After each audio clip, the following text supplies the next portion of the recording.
আপনারা ব্যাকে যে পুকুরটি দেখছেন এটি বালি নার্সারি পুকুর। আগামী 11ই আগস্ট রবিবার থেকে এখানে পাস শুরু হবে। 2500 টাকার বিনিময়ে আপনারা 3খানি করে ছিপ এই পুকুরে ফেলতে পারবেন।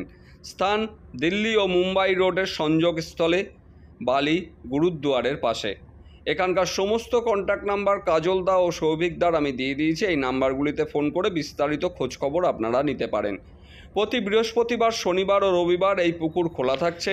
প্রথম দিন লটারির মাধ্যমে সিট প্রদান করা হবে শিকারীদেরকে। বর্তমানে কমপক্ষে 1000 টাকা অগ্রিম দিয়ে নাম লেখানো হবে এবং লটারির আগে বাকি টাকা মিটিয়ে সিটে বসতে হবে। সিটের বুকিং নিয়ে মাছ ধরতে না এলে কোনো প্রকার টাকা ফেরত হবে না। সকাল 6টা থেকে সন্ধ্যে 6টা পর্যন্ত আপনারা এই পুকুরে ছিপ ফেলতে পারবেন। কালো টোপ ও খোলের টোপ ফেলা যাবে না, ভাষা তল ভাষাও ফেলা যাবে না এই পুকুরে। পুকুর পাড়ে কোনোরূপ অশ্লীল আচরণ করা যাবে না, এরকমই জানিয়েছেন কর্তৃপক্ষ। পুকুর সম্পর্কে ভালো করে খোঁজ খবর নিয়ে তবেই কিন্তু বুকিং নেবেন। প্রাকৃতিক কারণে মাছ না খেলে কর্তৃপক্ষ কোনোভাবেই দায়ী নয়।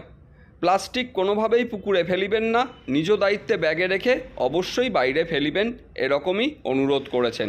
কর্তৃপক্ষের তরফে এটাও জানানো হয়েছে শিকারীদের কাছে যে গাড়ি ও বাইক রোডের পাশে রাখবেন না। নার্সারির ভেতরে পার্কিংয়ের ব্যবস্থা আছে। হাই রোডের পাশে গাড়ি রাখলে অসুবিধা হতে পারে, এই জন্য নার্সারির ভিতরে এই ব্যবস্থা রাখা হয়েছে। তাহলে দেখা যাক 11 তারিখে আমরা এই পুকুর থেকে কী ধরনের রেজাল্ট পাই।